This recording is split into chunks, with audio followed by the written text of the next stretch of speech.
So I have to be on. Om Listen. शुक्लां भरधरं विष्णुं शशिवर्णं चतुर्भुजं प्रसन्नवदनं ध्यायेत् सर्वविघ्नोपशान्तये।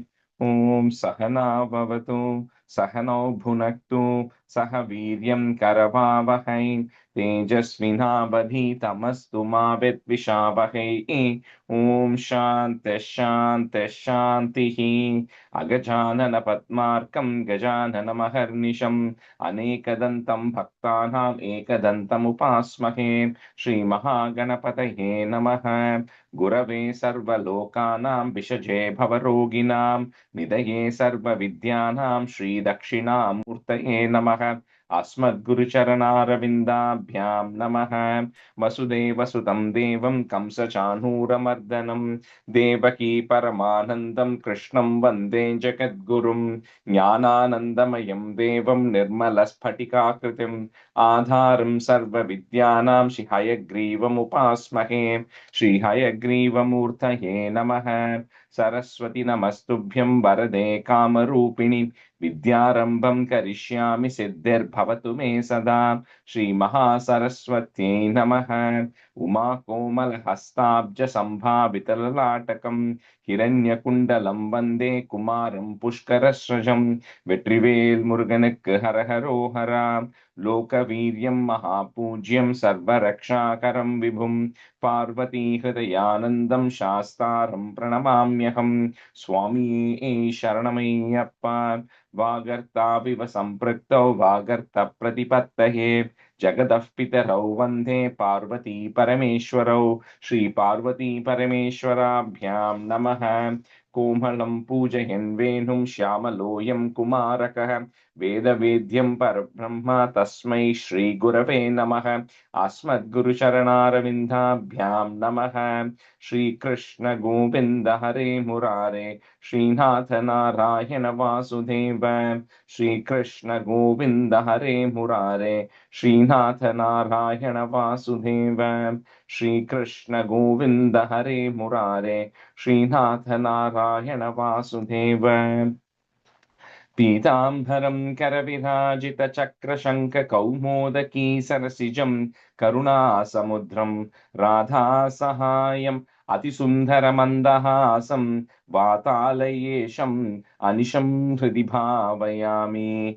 कृष्णो रक्षतु मां चराचरगुरुः कृष्णं नमस्ये सदा। कृष्णेनैव सुरक्षितोऽहमसकृत् कृष्णाय दत्तं मनः। कृष्णादेव समुद्भवो मम विभो कृष्णस्य दासोऽस्म्यहं। कृष्णे भक्तिरचञ्चलास्तु भगवन्। हे कृष्ण तुभ्यं नमः।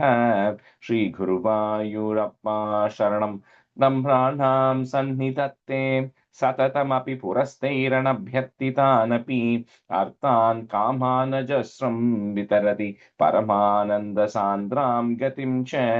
इत्थं निःशेषलभ्यो निरवधिकफलः पारिजातो हरे त्वं क्षुद्रं तं चक्रवाटी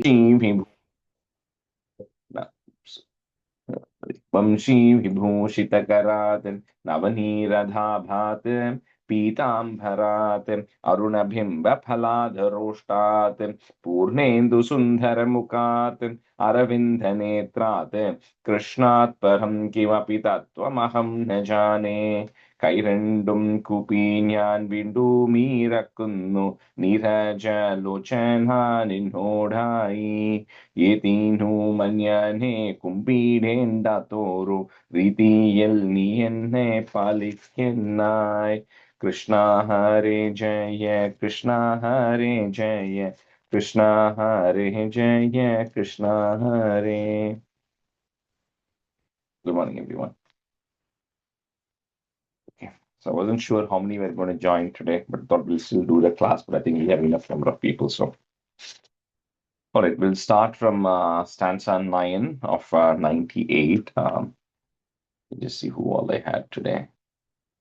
Priya, you can be a student, and Madhu, you can be a student. Stanza 9.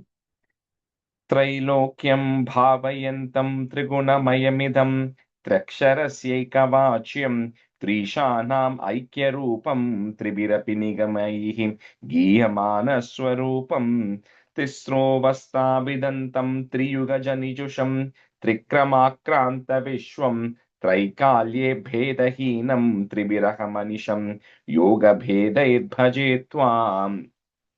So we started seeing about the meditation on the Nishkala Brahman, the Brahman which doesn't have any form, and we started seeing the various descriptions. So here you start seeing the tri and three coming a lot, because that's what essentially as a poet is saying, all the three things. So he's saying that you, the Brahman which is there, is like we said, it everything is coming out of that, right? Which means any manifested world we see has a combination of all the gunas. So three gunam ayamidam. So all the three gunas which is there in the world, it's coming from you. You are the one from whom all of that is manifesting. That's a three. Treksharas Eika Vachyam. So the three letters always, when they say three letters, it always means Om, A-U-A-U-M, right? The Om, that three letters. So you are the meaning, you are the source behind all the three letters that are there. And then the three Shanam Aikya Rupam, the three Ishas, so which is Shiva, Vishnu, Brahma, they all, as at the end of the day, belong to the same source. It's the entire, the Trinity is your manifestation, which of the source, which is formless, right? So that's the three Shanam. Then you are the true nature of yours is in the three Vedas. So the primarily they only call it, although there are four Vedas which Vyasa broke into later. The primarily this generally Vedas is defined as three categories. So that's why it says three Tribirapi Nigamaihi. Nigama here refers to the Vedas. So you are the thing behind the three Vedas. And then the three states that we are in. So we are awake right now, we're waking state, when we are in a dream state, and then we are in a completely sleeping state. So, although when we are sleeping and we are dreaming, we are not aware of things. There's a consciousness in us which is aware of everything that is happening across all the three states. So, you are that consciousness which is making us aware of what's happening of the three states. And then you then take incarnation in all the three yugas. So, again, here, they only say three yugas. That's because in the Satya Yuga, what happens is because everything is completely pure. There is never any wrong things happening in most of the time. So generally they don't consider Satya Yuga separately. So in this reference, when they say three yugas, they're actually meaning Treta Yuga, Dwapara Yuga, and Kali Yuga in this case. So three yuga jani jusham means you incarnate in all the three yugas. Although in Satya Yuga also there is incarnations happening, and then Trikram Akranta Vishwam, though you who covered the entire world in three steps. So referring to the Trivikrama, referring to the Vamana Avataram, where you covered it in the three steps. And then Traikalye. So you, whether it be yesterday or today or in the future, while we all may change, you always remain unchanged, right? In the past, present, and the future. And then I will worship you through three forms of yoga. Jnana Yoga, Bhakti Yoga, Karma Yoga. Through these three forms of yoga, I'm worshipping. So essentially, it's just describing that Brahman in threes. That's all this is doing, right? Saying that in all the various combination of threes which are here. Trilokyam Bhavayantam Trigunamayamidam, comma, Triaksharasyaika Vachyam, comma, Trishanam Aikya Rupam Tribirapi Nigamaihi. Put a visarga, comma, Nigamaihi. Next on the Giya, there is a ir that goes away. Giyamana Swarupam. Trilokyam Bhavayantam Trigunamayamidam Triaksharasyaikavachyam Trishanam Aikyarupam Tribirapi Nigamaihi Giyamana Swarupam.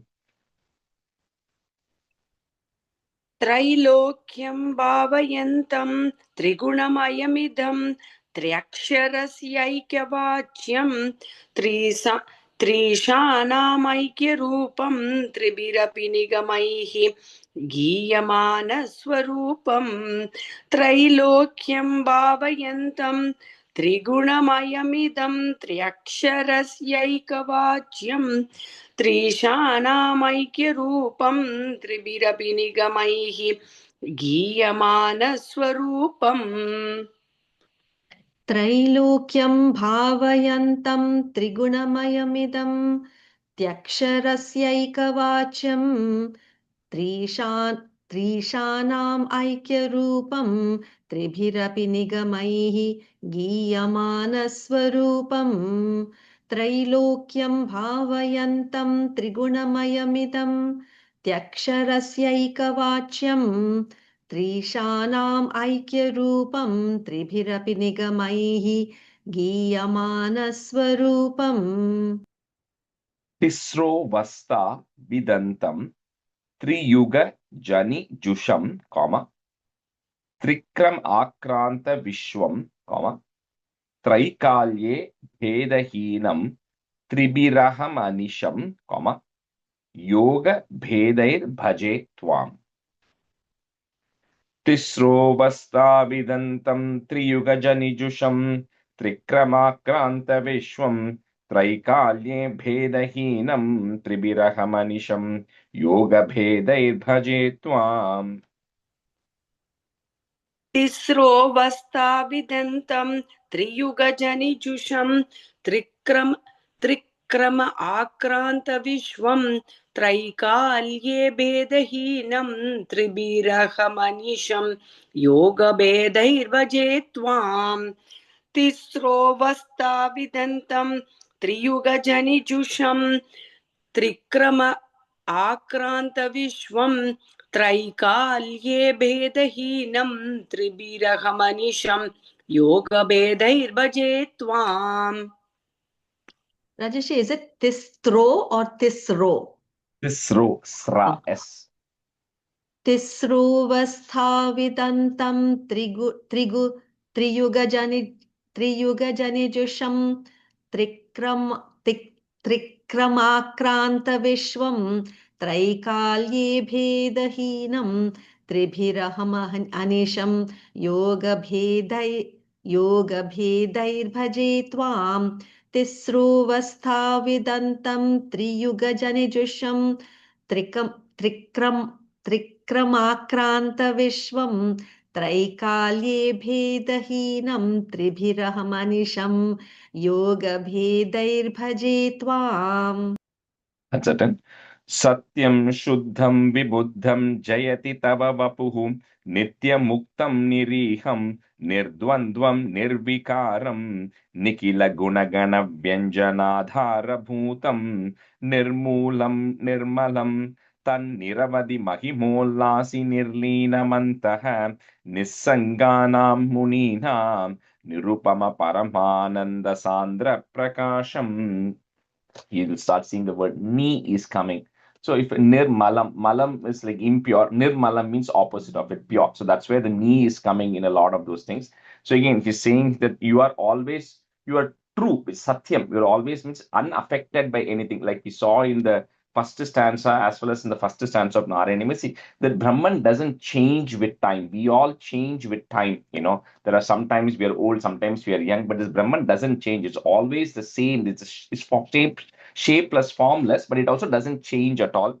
And it is always pure, untouched by any of the karmas that we have. So we all, like I said, everybody in the Brahmandam has a karma. That's why they all have an end point, a starting point, but it is pure. It doesn't have any karma. It is not untouched by any of it. And then it is complete in itself. It is not dependent on anything, right? So for example, even the sun, the earth here is depending on the light which is coming from the sun. But the sun also has some energy which it needs to have. At some point, even the sun might collapse. But he says this Brahman is self-illuminating, which means the energy of the Brahman never goes away. And it is not dependent on anything else for energy at all. It is self, it creates everything, whatever is required, energy is required, it's all on its own.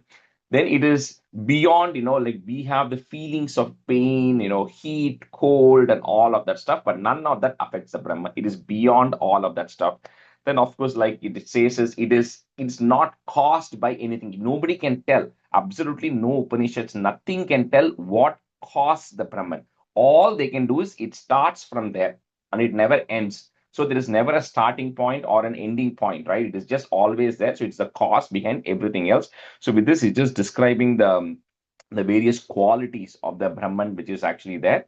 And then it's always in a state of illumination, always in a state of happiness as well. So which means a state of bliss always. So there's never a feeling of sorrow when you're attached to it.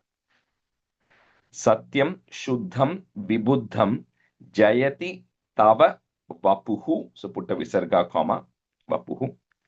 Then Then the next line, the ir goes away. Nitya muktam niriham, comma, nirdvandvam nirvikaram, comma.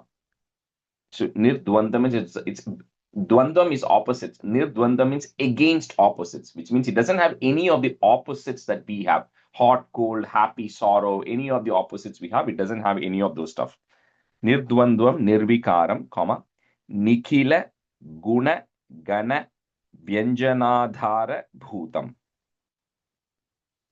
Satyam shuddham vibhuddham jayati tava vapuhu nityamuktam niriham nirdvandvam nirvikaram nikhila gunagana vyanjanadhara bhutam. Satyam shuddham vibuddham jayati tava vapuhu nityamuktam niriham nirdvandvam nirvikaram nikhila gunagana vyanjanadhara bhutam. Satyam shuddham vibuddham jayati tava vapuhu nityamuktam niriham nirdvandvam nirvikaram nikhila gunagana vyanjanadhara bhutam. Satyam shuddham vibuddham jayati tava vapuhu nityamuktam niriham nirdvandvam nirvikaram nikhila gunagana vyanjanadhara bhutam.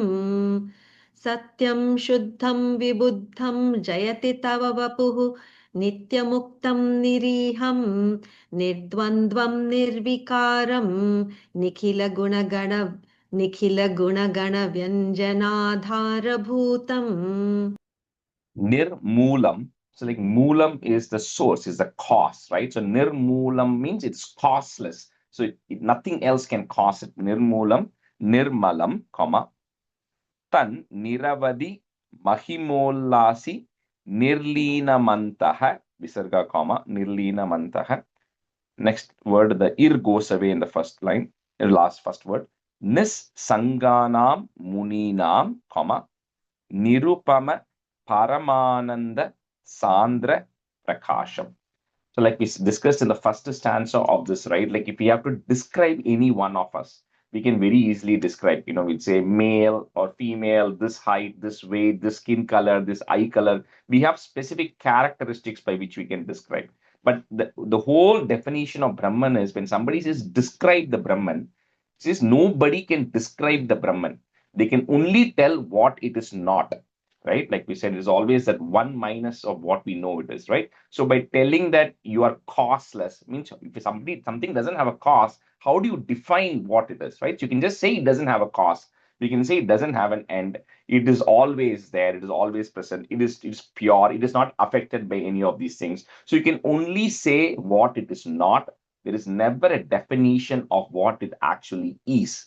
So by defining, and that's when the Sandra Nanda also the same thing comes. By defining everything it is not, whatever is left is that Brahman. That is the only way that the Vedas also defined. And we're going to see a little bit more of that in 99 because it comes from the Vedas also. But that is the pretty much the definition that is there in all the Upanishads is they cannot specifically pinpoint and put a boundary around this Brahman because it's indescribable. Nirmoolam nirmalam tanniravadi mahimollasi nirlinamantaha nissanganam muninam nirupama paramananda sandra prakasham. Nirmoolam nirmalam tanniravadi mahimollasi nirlinamantaha nissanganam muninam nirupama paramananda sandra prakasham. Nirmoolam nirmalam tanniravadi mahimollasi nirlinamantaha nissanganam muninam nirupama paramananda sandra prakasham. Nirmoolam nirmalam tanniravadhi mahimollasi nirlinamantaha nissanganam muninam nirupama paramananda sandra prakasham. Nirmoolam nirmalam tanniravadhi mahimollasi nirlinamantaha निस्सङ्गानां मुनीनां निरुपमपरमानन्दसान्द्रप्रकाशम्. That's 11. Durvaram dvadasharam trishata parimilat shashti parvabhivitam sambhramyat krura vegam kshanamanu jagada chitya sandhavamanam chakram te kala rupam vyatayatu natumam tvatpadeikavalambham Vishnu karunya sindho pavanapurapate pahi sarvamayoghat.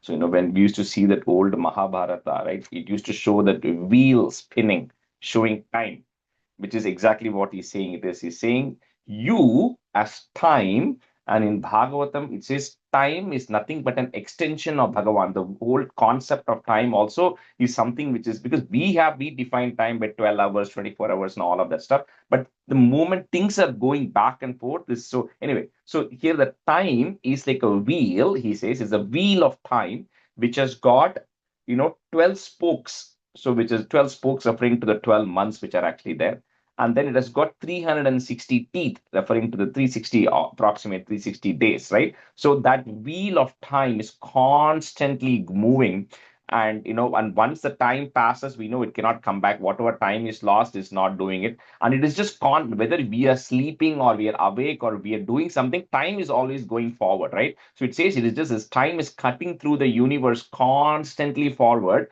and what people don't realize is we all have a day. We just don't know what that end date is, right? And even Brahma knows. For him, for Brahma, it is 100 years. Brahma knows the end date. None of us knows the end date. So he says all of these things, is so vulnerable that you don't know when the end date is. So he says that the bless me here, right? Vishnu Karunya Sindhu, one who's full of compassion.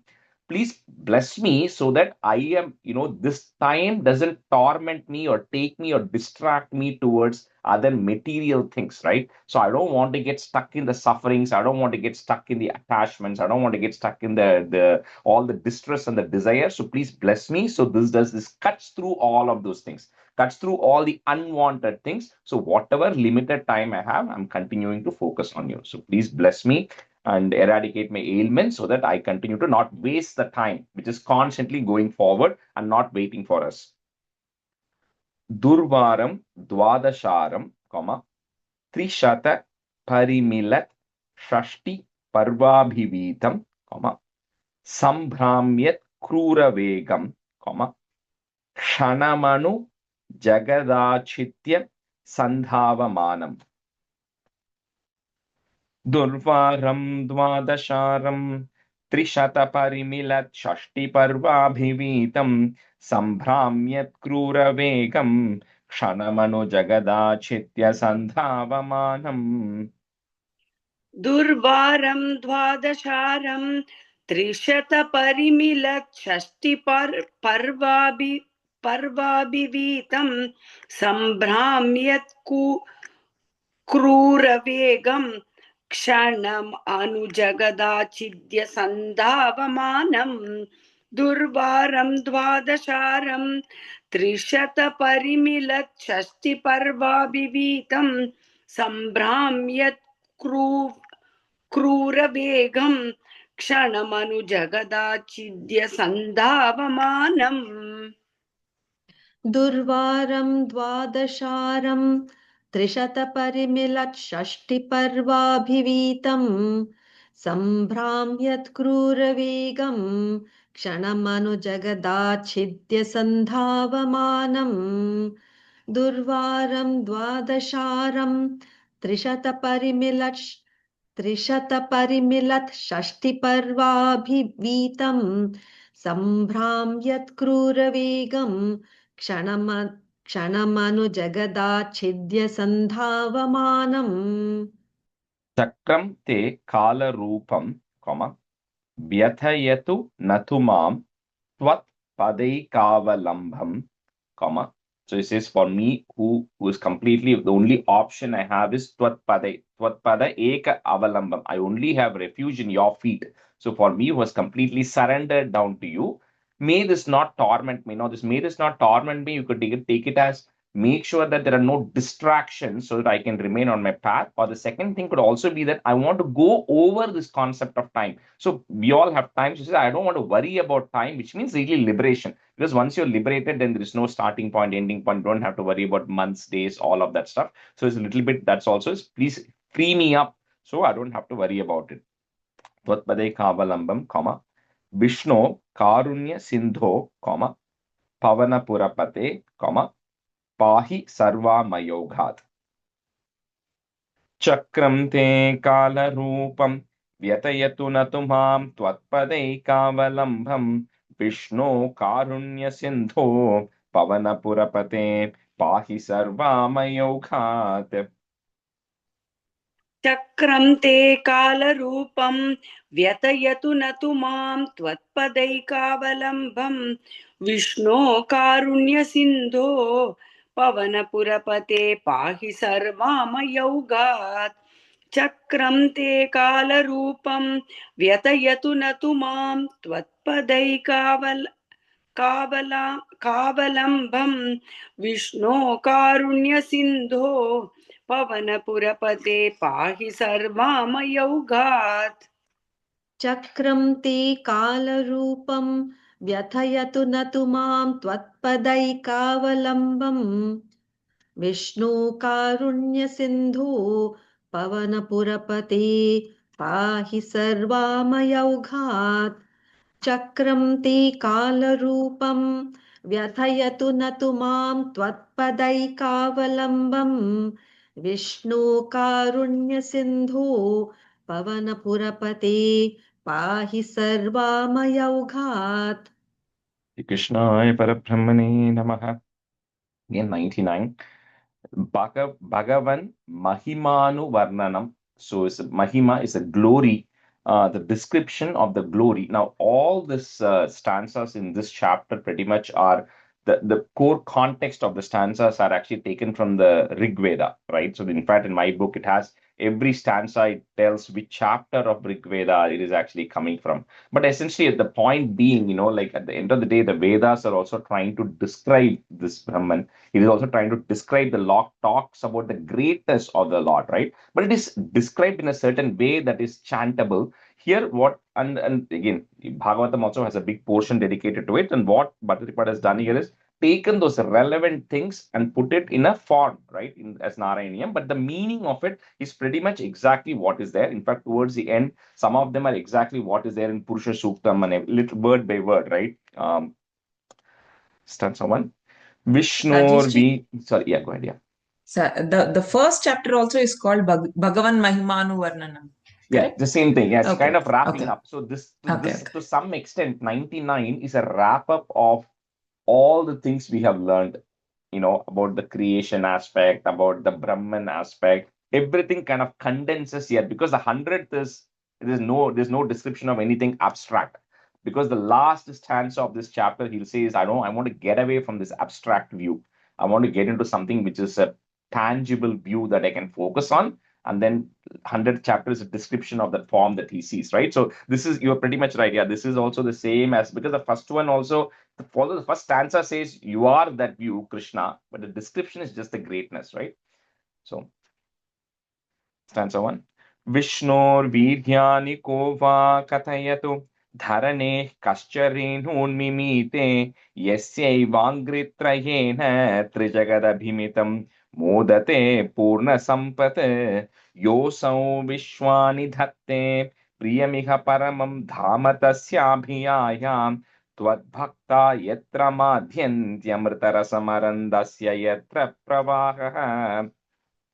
So start by telling, if somebody has to describe, like we saw in the 96th, right? It was also, even 96 was describing the greatness, right? By saying you are the best in this, you are the best in this, and all those different ways. So here it says, Vishnor Viryani Kova Katetu. How can one even describe the greatness of Vishnu? It's impossible, because it says it's as if you are counting the number of sands which are in this world, sand particles in this world, which is impossible to count. So similarly, you cannot count, you cannot describe all the greatness or the activities of the Vishnu or the extraordinary activities, because it's just indescribable and there are so many of it. And you just start describing a few things here. It says by Yasyeva Angri Trayena. In just your 3 feet, you measured the entire 14 worlds, right? In your Trivikrama Avataram. So what that means is Bhagavan's feet is not touching Tamil Nadu, Kerala, Chicago, Cleveland. It touches all the 14 worlds, which means all of those regions are part of Bhagavan. When he took the Trivikrama Avataram, all the worlds were touched, right? So every world has a touch of the Bhagavan that is there. And then he doesn't have a preference of which is best, is east best or west best or north best or south best, right? In direction wise, I'm saying, right? Since you cannot tell that, because if you remember Sahasranamam, it says Dhyausa Chandrarka Nakshatra Kham Disho Bhur Mahodadihi Vasudevasya Viryena Vidritani Mahatmanaha. He says the entire world, the sun, the star, the moon, all the directions are powered by the same Vasudeva. So he doesn't have a preference of east or west or north or south, any direction. So everything is equal, right? From that. And then in the number of avatarams which are there, right? Like we always say 10 avatarams, right? That we do. But we ourselves saw in Narayaneeyam, there were so many other avatarams. There was Kapila, there is a Rishabha Yogishwara avataram, right? There's Prithu Charitram. So there are so many Dhanvantri, there's so many avatarams which are there. And then it says, even in Bhagavatam, it says the number of avatarams, if you actually start telling, it is like the stream of water which is actually coming off a tap. There's so many avatarams. It is just that we don't know a lot of the avatarams. So it's only the top 10 when we say it's just restricted to the top 10 really. But there's so many more. Okay. And then your Parandhama, the supreme place of yours, which is Vaikuntham, which is always a state of immortality, where there's always a supreme bliss, right? Where you are never feeling bored. If we go to Niagara Falls, we see it a few times, you get bored. But says Vaikuntham, you'll never get bored by looking at the same place again. It's always a state of bliss because there is no illusion present there, which means you do not have shoka, krodha, vimoha, which means you will not have any sorrow, you will not have any anger, you will not have any delusion or hallucination about it, and no fear. None of this exists. It's always a supreme place. So again, it just starts off with describing the greatness by saying you cannot describe the greatness. So we'd only say a few things, right, which we are all familiar with. Vishnor Viryani Kova Katayatu, comma, Dharanehe, put the ich sound, Dharani refers to earth here.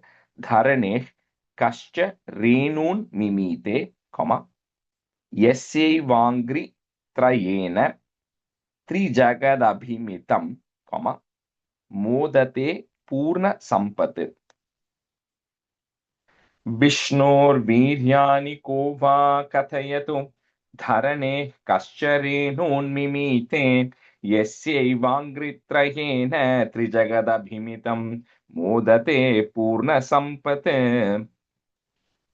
विष्णोर्वीर्याणि को वा कथयतु धरणेः कश्च रेणुन्मिमीते यस्यैवाङ्घ्रित्रयेण त्रिजगदभिमितं मोदते पूर्णसम्पत् विष्णोर्वीर्याणि को वा कथयतु धरणेः कश्च रेणुन्मिमीते यस्यैवाङ्घ्रित्रयेण त्रिजगदभिमितं मोदते पूर्णसम्पत्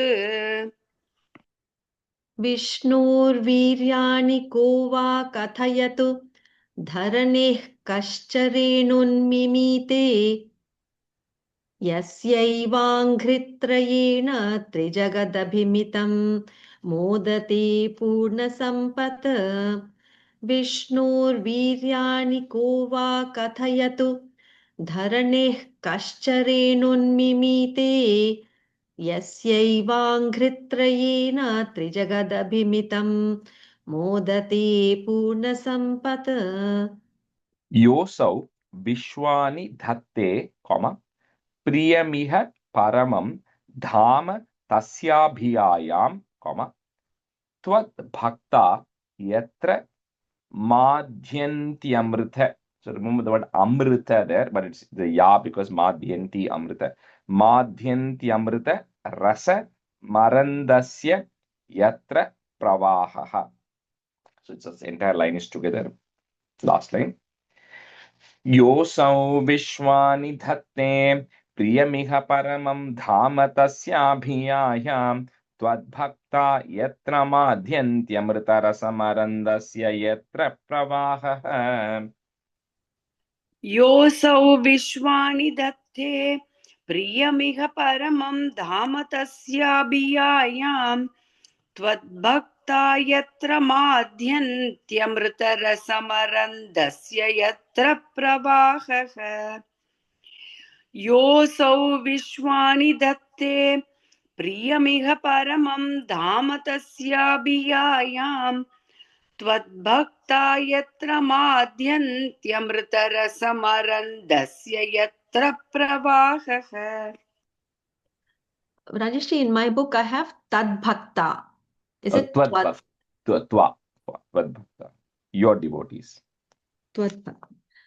Yosau Vishwani Dhatte Priyamiha Paramam Dhama Tasyabhiyayam Twadbhakta Yatra MadhyantyamritarasamarandaSya Yatra Pravahaha Yosau Vishwani Dhatte Priyamiha Paramam Dhama Tasyabhiyayam Twadbhakta Yatra Twadbhakta Yatra MadhyantyamritarasamarandaSya Yatra Pravahaha.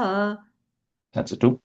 Adhyaya Sheshakartre Prati Nimishanavinaaya Bhaktre Vibhutehe Bhaktatma Vishnave Yaha Pradishati Haviradini Yajnarchanadau Krishnadhyam Janmayova Mahadiha Mahato Varnayet Soyameva Prita Purno Yashobhihi Tvaritam Abhisaret Prapyamante Padamte.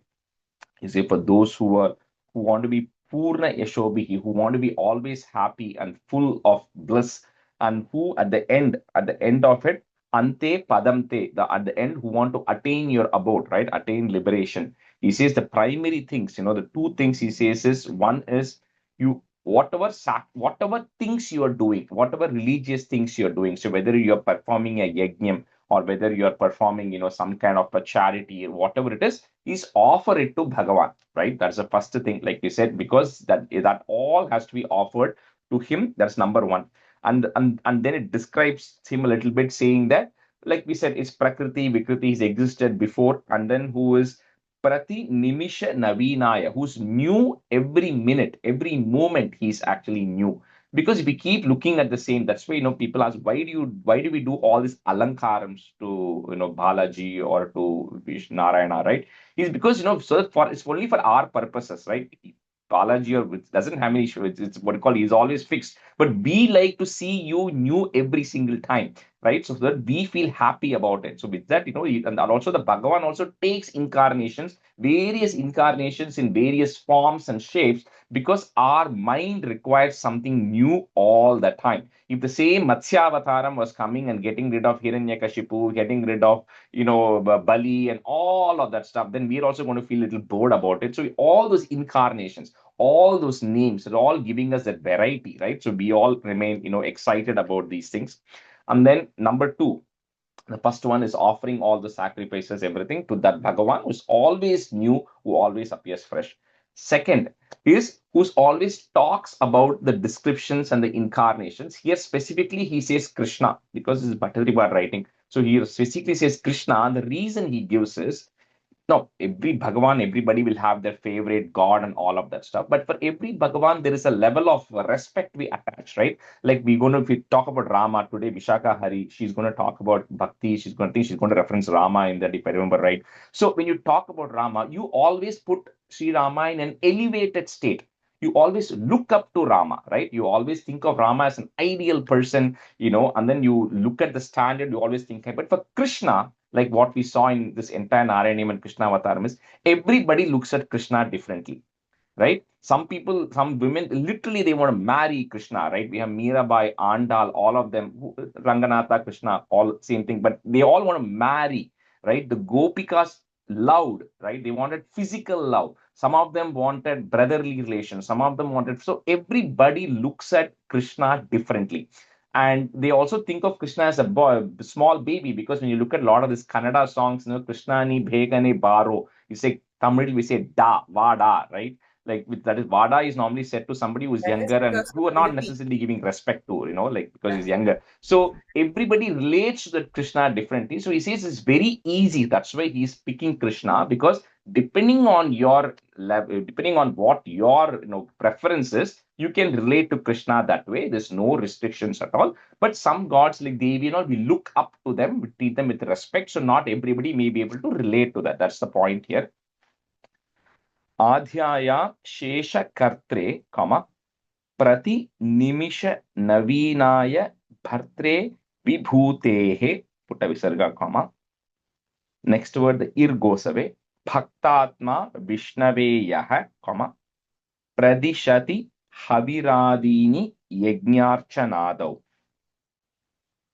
Adhyaya Sheshakartre Prati Nimisha Navinaya Bhartre Vibhutehe Bhaktatma Vishnave Yaha Pradishati Haviradini Yajnarchanadau. अध्यायाशेषकर्त्रे नवीनाय भर्त्रे विभूतेः भक्तात्मा विष्णवे यः प्रदिशति हविरादीनि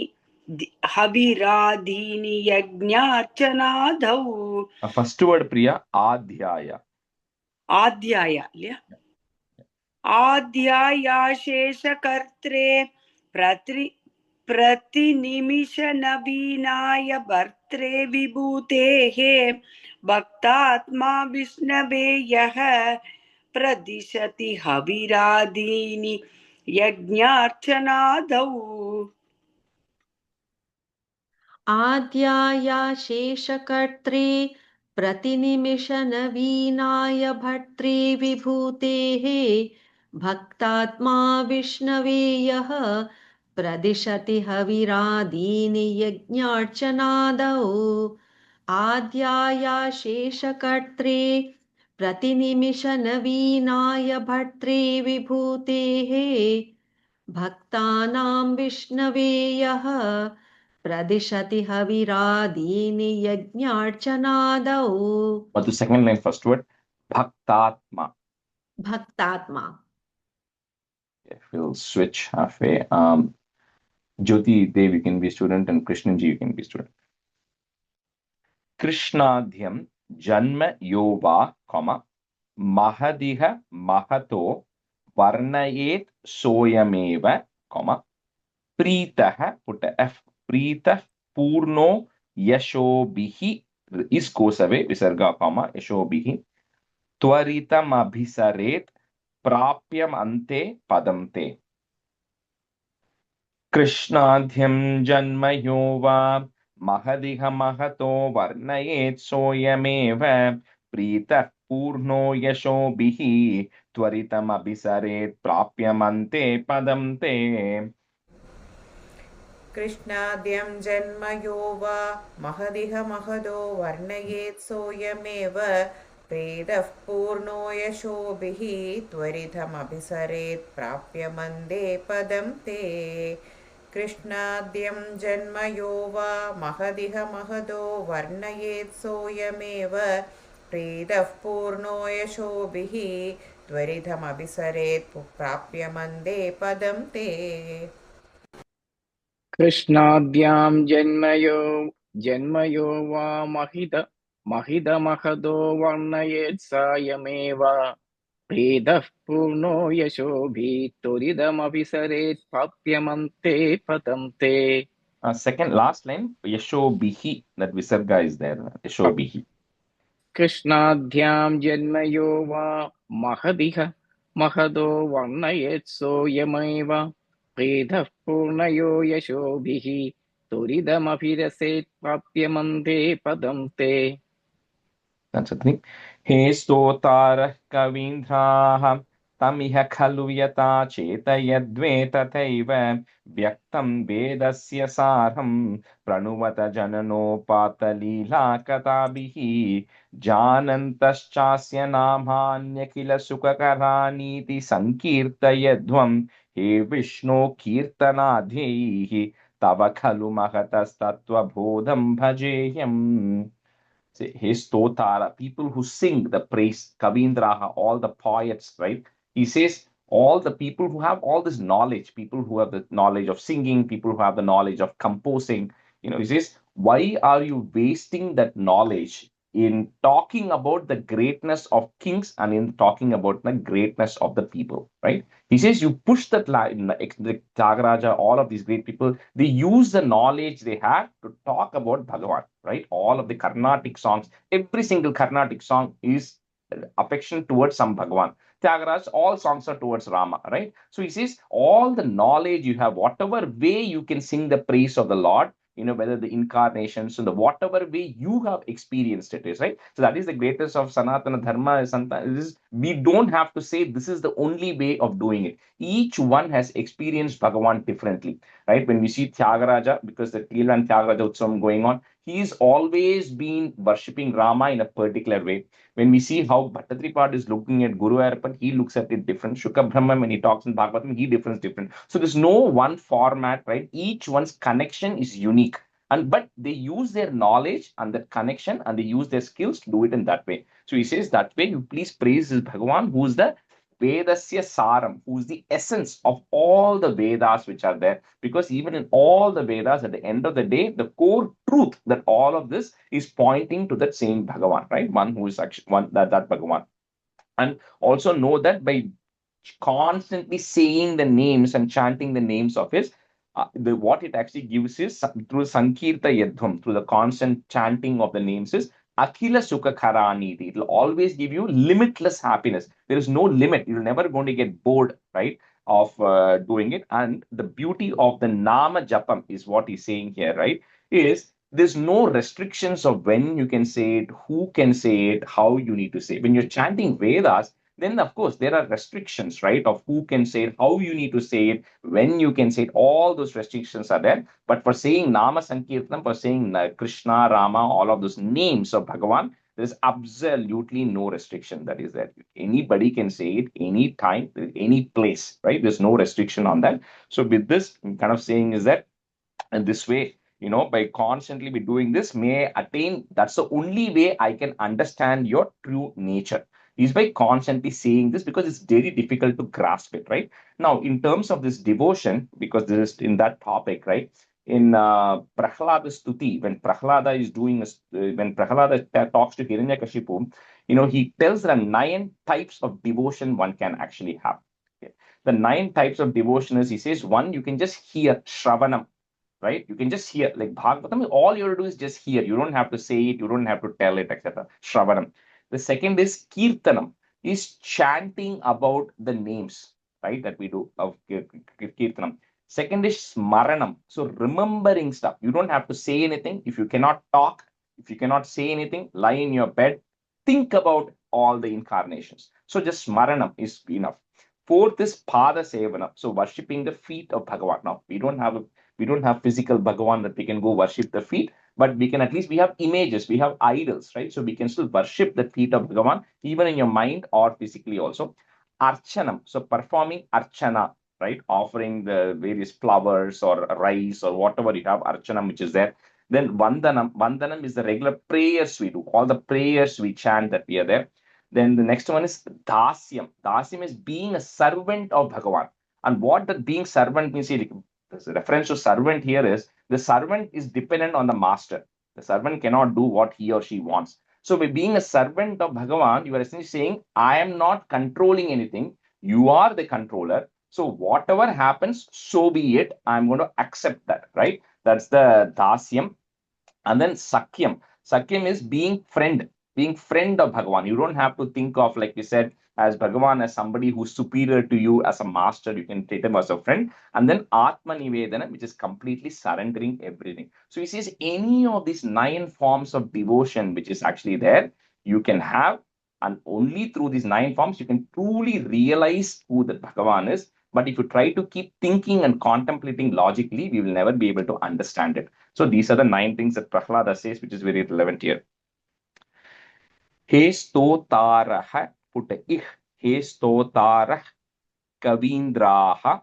That visarga is goes away. Put a visarga comma.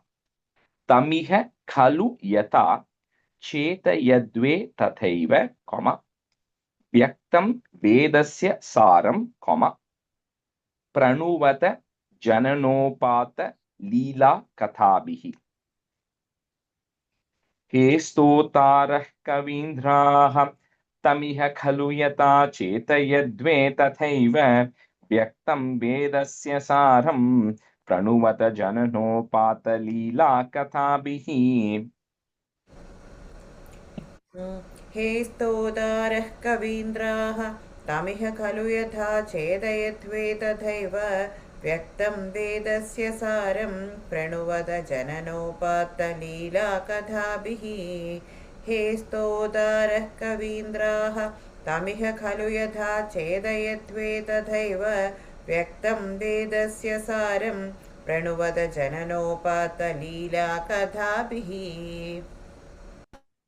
हे स्तोतारः कवीन्द्राः तमिह खलु यथा चेदयध्वे तथैव व्यक्तं देवस्य सारं प्रणुवद जननोपात्तलीला कथाभिः हे स्तोतारः कवीन्द्रः तमिह खलु यथा चेदयध्वे तथैव व्यक्तं देवस्य सारं प्रणुवद जननोपात्तलीला कथाभिः. Second line, second word is Vedasya. I think you switched, you said Devasya. So Vedasya Saram. Vedasya Saram. Janantash Chasya Namanyakhila Sukha Karaniti Sankirta Yadvam. So that entire line is together, comma at the end. He Vishnu Kirtanadhehi. Put a visarga comma. The is goes away, visarga comma. Tava khalu mahatas tattva bodham bhajeya. With that, I'll get the tattva bodham. I'll understand your true nature. Janantaschasya namanyakhila sukakaraniti sankirtayadvam. He Vishnu kirtanadhehi. Tava khalu mahatas tattva bodham bhajeyam. जानन्दश्चास्य नामान्यखिलसुखकराणीति सङ्कीर्तयध्वं हे विष्णु कीर्तनाद्यैः तव खलु महदस्तत्त्वबोधं भजेयम् जानन्दश्चास्य नामान्यखिलसुखकराणीति सङ्कीर्तयध्वं हे विष्णु कीर्तनाद्यैः तव खलु महदस्तत्त्वबोधं भजेयम् जानन्दश्चास्य नामान्य अखिल सुखकराणि सङ्कीर्तयध्वं हे विष्णु कीर्तनाद्यैः तव खलु महतस्तत्त्वबोधं भजेयम् जानन्दश्चास्य नामान्य अखिल सुखकारिणी सङ्कीर्तयध्वं हे विष्णु कीर्तनाद्यैः तव खलु महतस्तत्त्वबोधं भजेयम्. The third line, that one of the words, karaniti, there's a R sound there. Sukha karaniti sankirtayatvam. Sukha karaniti sankirtayatvam. Stanza 4. Vishnu karmani sampashyata manasi sadha yaisa dharmana badnate yanindrasyaisha bhritya priyasaka ivacha Pyatanotkshemakari Vikshante Yoga Siddhaha Parapadamanisam Yasya Samyak Prakasham Viprendra Jagarukaha Kritabahunutayo Yacha Nirbhasayante. This the way, like we said, is always continue to just, you don't have to necessarily say everything because not everybody can chant. He says in that case, just think about, meditate on all the activities, right? So we saw earlier on how to meditate, right? We know how we have to first start with thinking about things, because it's easy for us to remember. It's easy for us to close our eyes and think about how the Kali and Mardanam happened. Easy for us to do it. But Krishna also explained how you meditate, starting from the feet, and you go up to the top, and then you meditate on the form, zoom out. All of that is advanced meditation. But for basic meditation, we can just close our eyes and just think about the various stories. And that's exactly what he says. Think about how he has helped Indra in several times. So where all he has helped Indra, the Kurma Avataram, where he has helped the Devas, which are actually there, the Vamana Avataram, where he helped Indra against Mahabali, right? And then he has been a servant to a lot of his people, like Ambarisha Charitram that we know, right? Then he's been a friend to a lot of people like Kuchela, Uddhava. So he says, remember all of those stories, right? So meditation, as in just sitting down and just remembering each of these stories, is a meditation. That is the best way to meditate and get our mind beginning to get focused, because we cannot meditate on abstractness, right? So with that, by doing this, that's what everybody is saying. By that is constantly thinking and meditating, you will then be able to realize as well. So like we said in the previous one, the 9 types, that's why I said, because thinking about the stories is one of the paths of devotion, is one of the meditation forms. So Vishnoho putta Vishno karmani sampashyata manasi sada, comma. So always keep thinking in your mind, manasi sada. Yeihi, visarga is there, put is yeisa dharmana bhadnat, comma. Yanindras cannot break that word, one word. Yanindras yesha bhrityaha, put a F to join, bhritya priya sakha eva cha, then a comma. Vyatanot kshemakari. Vishno karmani sampashyata manasi sada. Yeisa dharmana badnate yanindras bhritya priyasaka ivacha vyatanot kshemakari. विष्णो कर्माणि सम्पश्यद मनसि सदा यैष धर्मानबध्नात् यानीन्द्रस्यैष भृत्यः प्रियसख इव च व्यातनोत्क्षेमकारी विष्णो कर्माणि सम्पश्यद मनसि सदा यैष धर्मानबध्नात् यानीन्द्रस्यैष भृत्यः प्रियसख इव च व्यातनोत्क्षेमकारी विष्णोः कर्माणि सम्पश्यद मनसि सदा यस्य धर्मात्मदाद् दानीन्द्रस्य भृत्यः प्रियसख इव च व्यातनोत्क्षेमकारी. The first line, last word, dharmana bhadnat. Dharmana bhatnad.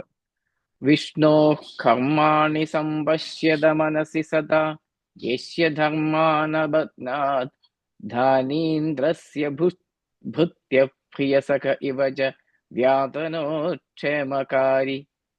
Second line, first word, Krishnanji, yanindras yesha.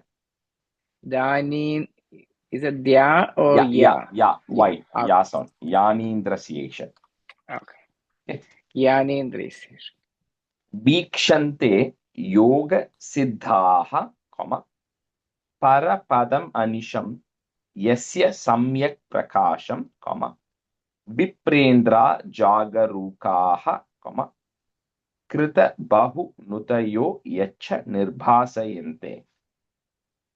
Vikshante yoga siddhaha parapadam yasya samyak prakasham viprendra jagarukaha krita bahunutayo yacha nirbhasayante.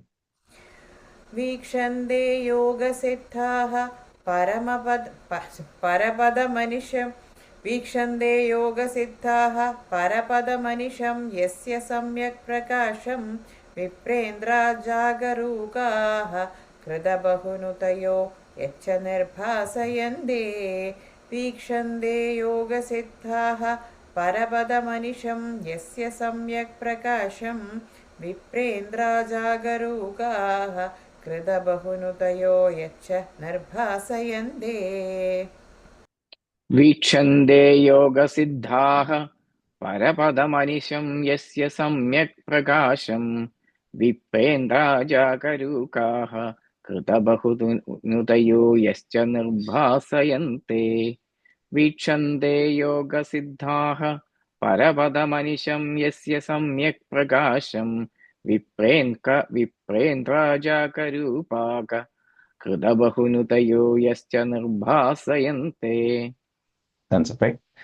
No jato jayamanopi च समधिगतस्त्वन्महिम्नो वसानं देवश्रेयांसि विद्वान् प्रतिमुहुरपि ते नाम शंसामि विष्णो तं त्वां संस्तौमि नानाविधनुति वचनैः अस्य लोकत्रयस्याप्यूर्ध्वं विभ्राजमाने विरचितवसतिं तत्र वैकुण्ठलोके. Like I said, my book at least has references to the Rig Vedas, but I don't know the chapters, and there are like four levels of it which is referenced. But anyway, so it says, like we said, we've been talking, is nobody ever who has been born before, who is born now, who's going to be born later, can truly tell Twan Mahimna, can truly grasp your majesty and your glory, because it's impossible, right? Because Bhagwan is beyond everything. So how can we even grasp that stuff, right? So that pure consciousness of yours, which is there, which is very, very difficult for anybody to describe intellectually, he says all the great yogis, all the great siddhas who are there, through deep inner meditation and realization, they are able to get portions of you. They're able to see it in different ways, and they're able to realize various different portions. And that is what they have actually composed. All these texts and all the things that they have composed is what they have got through inner realization. So what it really says is all the stotrams and the praises which are actually there are not just poetry, but it is their way of defining the supreme reality in the way that they have actually realized it, right? So whether it's Ramayanam, Bhagavatam, all of those things, according to their capacity, whatever they can describe your glories, they have actually captured it in there. So I am going to realize it. So this is a little bit of us surrendering to Bhagavan, saying, I am going to realize that I can never truly understand your full glory. Because if you're waiting to say, I'm not going to go on this path till I know exactly who is that God, we will never get to that point, right? Because it's impossible to understand. So I'm going to realize that. So I'm going to look at the works of all the great people, and according to my capacity, whatever we can, we will continue to do that. So that is what I'm going to do. And if that means just saying your name of Rama and Krishna, if that is all we are able to do, then that's all I'm able to do. So please bless me. So according to my capacity, I continue to always be thinking about you. That is the most important thing, right? To be always thinking and praising you in whatever way I can. No jato jayamano picha, comma, samadhigatas twan mahimnovasanam, comma, deva shreyamsi vidwan, comma, prati muhurapi te nama shamsami vishnu. No jato jayamano picha samadhigatas twan mahimnovasanam deva shreyamsi vidwan prati muhurapi te nama shamsami vishnu. No jado jayamanopi च समधिगतस्त्वन्महिम्नो वसानं देवश्रेयांसि विद्वान् प्रतिमुहुरपि ते नाम शंसामि विष्णो. No jado jayamanopi च समधिगतस्त्वन्महिम्नो वसानं देवश्रेयांसि विद्वान् प्रतिमुहुरपि ते नाम शंसामि विष्णो. No jado jayamanopi च समधिगतस्त्वन् महिम्नो vasanam devaseyamsi vidwan pradimuhurapि te nama samshami vishno. No jado jayamanopi च समधिगतस्त्वन् mahimno vasanam vedasrayamsi vidwan pradimuhurapि te nama samshami vishno. The first line, last one, mahimnovasanam. You can say it as one word. Mahimno vasanam. Yeah. Tam tvam samstaumi nanavida nuti vachanaihi. So the ra goes away, put a visarga comma, vachanaihi. Then the end of the line, put a plus. Asya loka trayasya vibrajamane, and then a comma. So third line after vachanaihi comma, then the rest of the thing comes together. Then lokatrayasya vibrajamane comma virachita basatim tatra vaikuntha loke. Tam tvam samstaumi nana vidanuti vachanaihi asya lokatrayasya vibrajamane virachita basatim tatra vaikuntha loke. तं त्वां संस्तौमि नानाविधनुति वचनैः अस्य लोकत्रयस्याप्योर्ध्वं विभ्राजमाने विरचितवसतिं तत्र वैकुण्ठलोके तं त्वां संस्तौमि नानाविधनुति वचनैः अस्य लोकत्रयस्याप्योर्ध्वं विभ्राजमाने विरचितवसतिं तत्र वैकुण्ठलोके तं त्वां संस्तौमि नानाविधनुदिवचनैः अस्य लोकत्रयस्याप्युर्थं वज्रमाने विरचितवसतिं तत्र वैकुण्ठलोके. A fourth line, that word is vibrajamane, the second word. Vibrajamane. And then it's a comma after that, yeah. Tam tvam saustami nanavidhanudivajanaihi asya lokatrayasyaputham vibrajamane virajitavasatim tatra vaikundaloke. Yeah. Then vibrajamane, after that is a comma, okay? After that vibrajamane, yeah. It's a comma. Stanza 6. आपसृष्ट्यादि जन्ह्या प्रथममयि विभो गर्भदेशे धदुस्त्वां यत्र त्वय्येव जीवा जलशयन हरे संगता ऐक्यमापन् तस्याजस्य प्रभूते विनिहितमभवत् पद्ममेकं हि नाभौ दिक्पत्रं यत्किलाहुः कनकधरणिभृत्कर्णिकं लोकरूपम्. Little bit of recap of what we have learned in 5, 6, 7, 8, but again talks about, like I said, this is all same thing that's referenced in every Veda there. So it says at the end of when the pralayam happened, when everything was there, when all the jivas and all the gunas, everything was completely merged into you, right? None of it was there, but it was all still there, right? When what it means is it was still residing in a sukshmam form, as a seed form inside Bhagavan, because something, it has to always come from something. So nothing completely disappears, right? Like we talked about an apple seed, a seed you plant it becomes an entire tree which can create apples. So the whatever is required for creation is in a seed, in the apple seed. So similarly, all of it was in the sukshmam form, it was in you, within you, and there was absolutely nothingness, and it was just you who was actually there. And then you were in the Jalashayana, you were in the waters. The water doesn't mean physical water, it is there. It just means unmanifested state of creation. There's nothing physical form, no physical shape, right? And all it was is that you are there.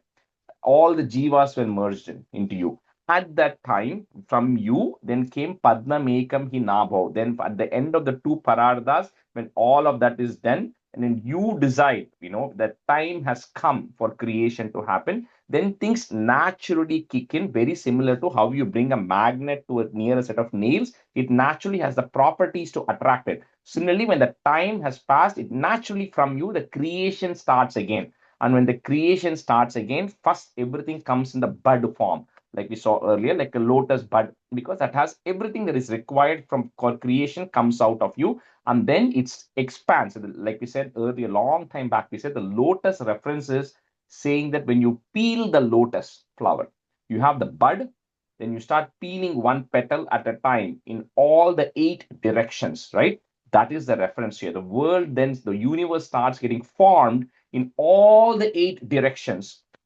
from that seed which is actually coming. So from that you are actually there, and then the entire world then starts forming. So at the end of the day, everything that is there at the end goes to you, and everything that comes out also comes from you, which is one of the fundamental, the 4 main knowledge points This is the number one knowledge point that is to be known is everything goes into you and everything comes back from you. Apaha put is apas srishtyadi janyaha put f janya pratamamayi vibho, comma garbhadeshe dhadustvam, comma yatra tvayeva jiva jalashayana hare, comma sangata aikyamapan. आपसृष्ट्यादिजन्याः प्रथममयि विभो गर्भदेशे धदुस्त्वां यत्र त्वय्येव जीवा जलशयनहरे सङ्गता ऐक्यमापन्. आपसृष्ट्यादिजन्याः प्रथममयि विभो गर्भदेशे दधुस्त्वां यत्र त्वय्येव जीवाः जलशयनहरे सङ्गता ऐक्यमापन्. आपसृष्ट्यादिजन्याः प्रथममयि विभो गर्भदेशे दधुस्त्वां यत्र त्वय्येव जीवाः जलशयनहरे सङ्गता ऐक्यमापन्. आपसृष्ट्यादिजन्यः प्रथममयि विभो गर्भदेशे दधुस्तां यत्र त्वय्येव जीवा जलशयनहरे सङ्गता ऐक्यमापन्. आपसृष्ट्याजन्यः प्रथममयि विभो गर्भदेशे दधुस्तां यत्र त्वय्येव जीवा जलशयनहरे सङ्गता ऐक्यमापन्. Aikyamapan. Aikyamapan. First line after the vibho there is a comma. Okay, pratamamayi vibho and then yeah. ராஜேஷி ஒரு டவுட் இல்ல இதே கான்செப்ட் தானே he is telling in that asmin paratman. Yeah, and Asmin Paratman is the end of the chapter in which Brahma comes, right? So he says Asmin Paratman Anupadma Kalpe Tvamitam Uttanida Padma Yonihi. So from my this thing navel a bud came in which that Brahma said. So he says that you who created that Brahma itself, at the end of it, please eradicate my ailments. So correct na and the Dasakatla that concept was explained. So that was the last stanza which summarized that Dasakam. Adale why that slogam is an elixir madri cholra appadinu sollitu explanation la what Dushyant Sridhar was telling is what Shankaracharya manifest it is a manifestation of creation, so rejuvenation. So that particular has the energy to rejuvenate yourself. Correct. That's very that's true to some extent because nothing was there and that is the first creation that is actually happening, right? So it is to some extent coming from nothing, right? Rejuvenation of it, which makes sense. Yeah. Tasya jasya prabhote, comma binihitam abhavat padmamekam hi nabhau, comma dikpatram yat kilahuhu, comma kanaka dharani bhrit karnikam lokarupam. Tasya jasya prabhote binihitam abhavat padmamekam hi nabhau dikpatram yat kilahuhu kanaka dharani bhrit karnikam lokarupam. Tasya jasya prabhote vinihidam abhavat padmamegam hinabhau dikpatram yat kilahuhu kanakadharani bhrit karnikam lokarupam. Tasya jasya prabhote vinihidam abhavat padmamegam hinabhau dikpatram yat kilahuhu kanakadharani bhrit karnikam lokarupam. तस्याजस्य प्रबोधे विनिहितमभवत् पद्ममेघं हिनाभौ दिक्पत्रं यत्किलाहु कनकधरणिभृत्कर्णिकं लोकरूपम्. तस्याजस्य प्रबोधे विनिहितमभवत् पद्ममेघं हिनाभौ दिक्पत्रं यत्किलाहु कनकधरणिभृत् Karnigam lokarupam. And that last line, Krishnaji, kilahuhu. Okay, that visarga is there, so that sound will come. Hu. Okay, kilahuhu. Yeah. Stanza 7. He lokaha Vishnuretadbhuvanamajanayath tanna janita yuyam yushmakam hyantarastam kimapi tadaparam vidyate Vishnu rupam nihara prakyamaya parivrita manaso mohita nama rupaihi prana prityeka triptaha charatamakapara hantane cha mukunde. It's a very beautiful stanza here. He says that, that lokaha, everybody, right? You keep always, when we get busy with everything, we keep forgetting that Mahavishnu Narayana, he is the creator of everything, right? And he is the source of everything. And then naturally people ask, where is that Mahavishnu? Where is that Narayana? Have you seen him, or it's her, however you want to call it, right? Where I can't see. So how do I believe, right? It's because it says that there are two places. Like in Narayana Suktam also it comes Antar Bahischa Tat Sarvam. It says the two things to remember, which is like the first one, which I said was the previous one, of everything comes from Bhagavan, everything goes back to him. That's stanza number 1. Second here is he's inside and outside. And what that means is, like we said several times, we have to always feel it in ourselves, right? Is every subatomic particle, the smallest of the particle, the energy that is there is driven by Bhagavan. There's nothing there which is not driven by Bhagavan, right? So even if you're looking at a physical shape like a stone, it has something in it. That's some vibrations happening in the stone. That means there's Bhagavan in it. There's absolutely nothing in this world that he's not there in, which means he's there in all of us, because every cell of our body has that God. That's number 1. But he's not bound by it. Just because he's in me doesn't mean I'm controlling him. He's inside of me, like my blood vessels, right? That is inside of me. It cannot pop out, right? But Bhagavan is also outside. He's also outside of this entire creation.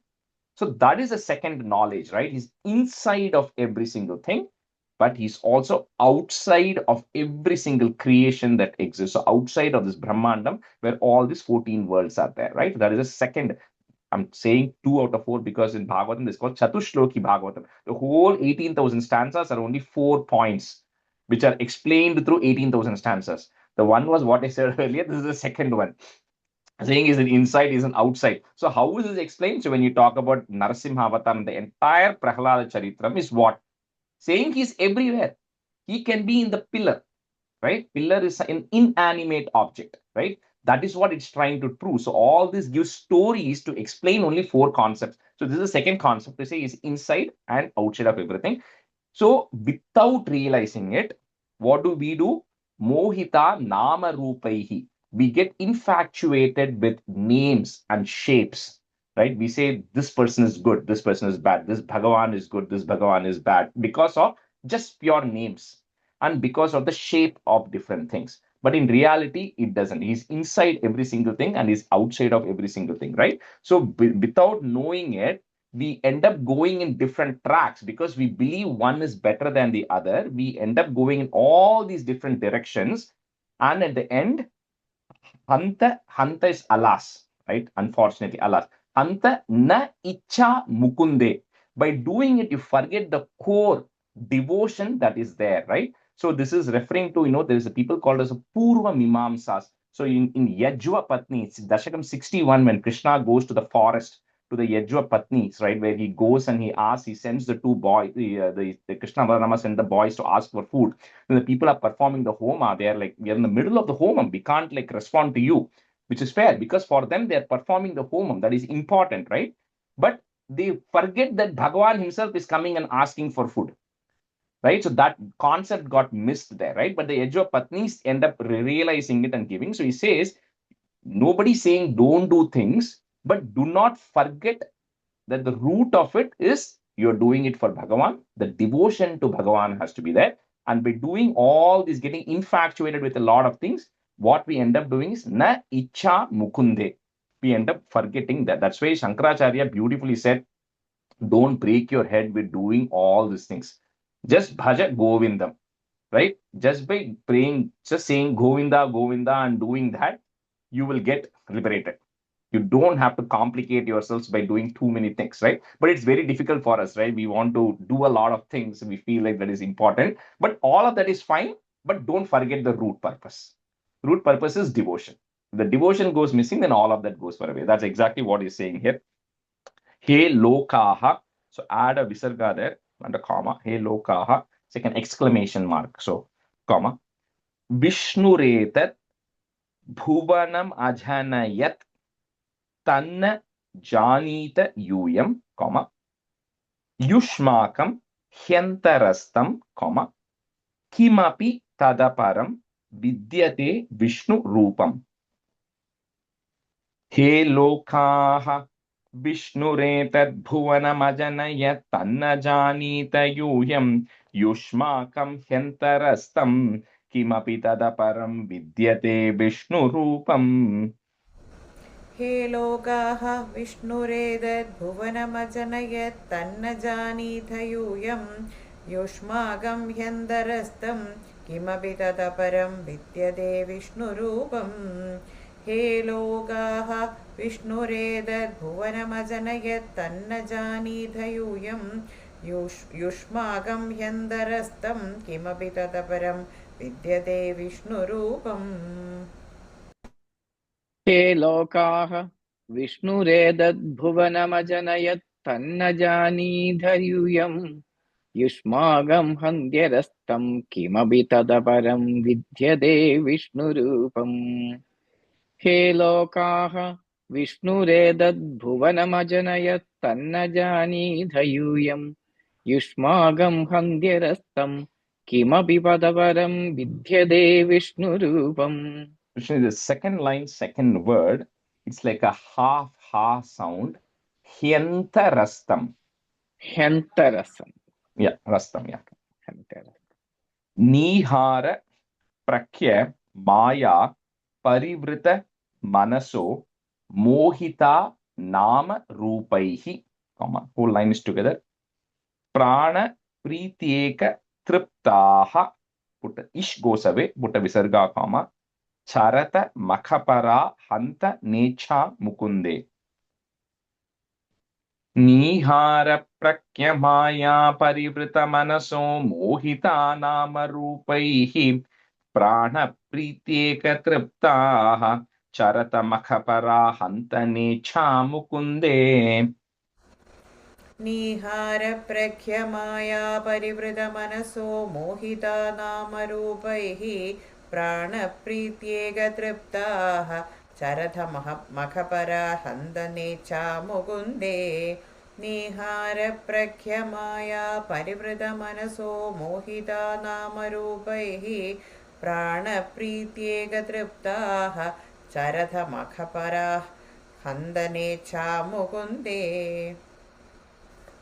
निहार प्रख्यमाया परिवृतमनसो मोहिता नामरूपैः प्राणप्रीत्यैकतृप्ताः चरथमखपरा हन्तनेश्च मुकुन्दे निहार प्रख्यमाया परिवृतमनसो मोहिता नामरूपैः प्राणप्रीत्यैकतृप्ताः चरथमखपरा हन्तनेश्च मुकुन्दे. That's it.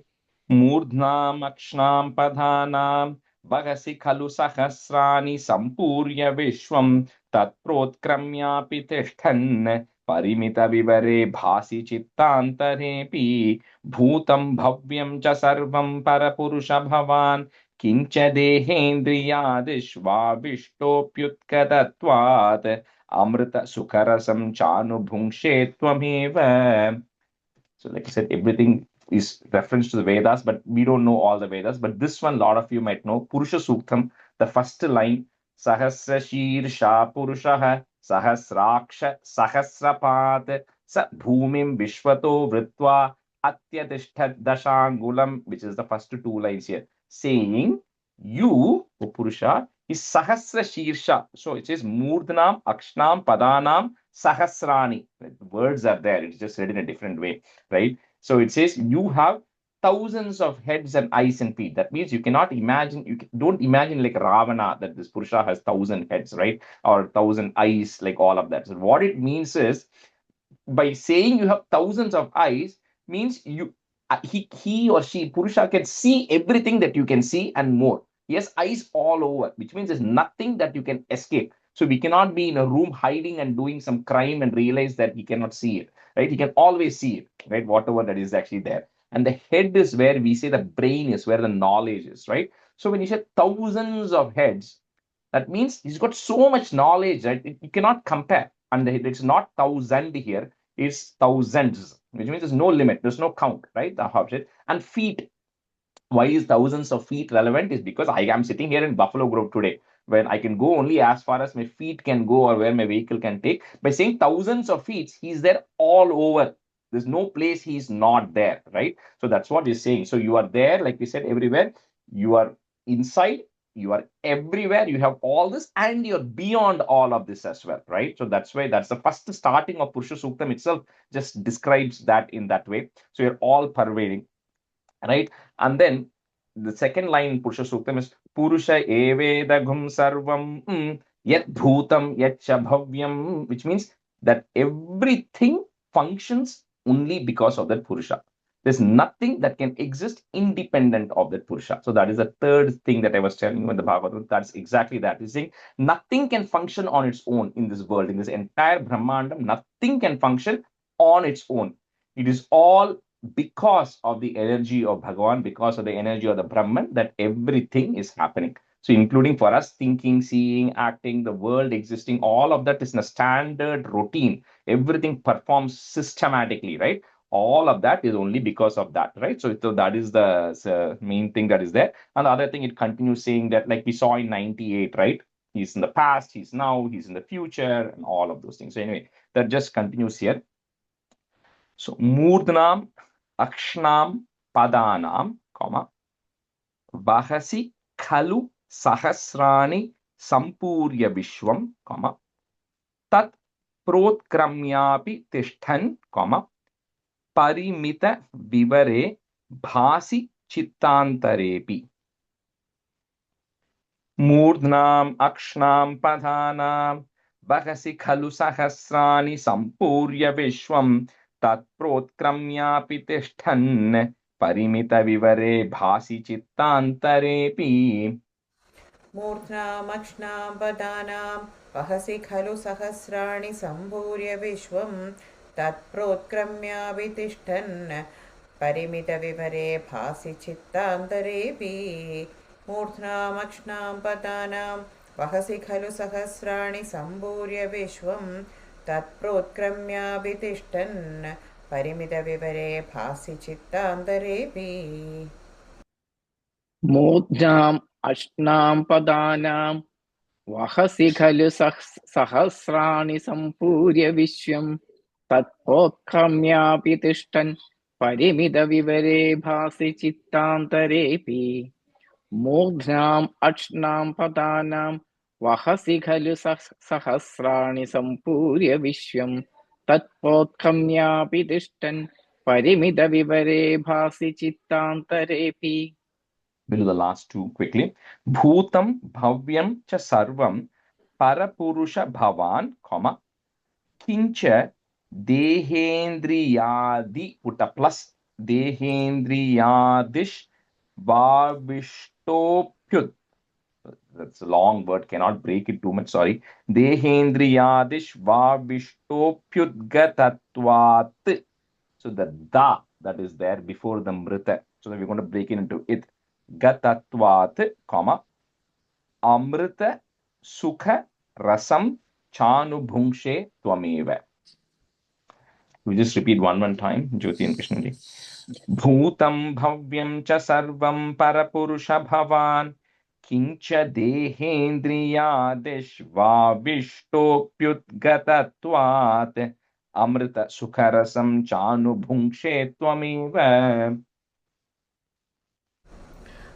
Bhudam bhavyanja sarvam parapurusha bhavan kincha dehendriyadishva vishtopyudgadatvad amrita sukharasam chanubhungshe tvameva. Bhodam bhavyam cha sarvam parapurusha bhavan kinja dehendriyadesh vavishto prityagatvat amrita sukharasam chanubhukshe tvameva.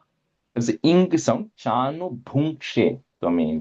चानुभुङ्क्षे त्वमेव. Stop here today. Shri Krishnaya Parabrahmane Namaha.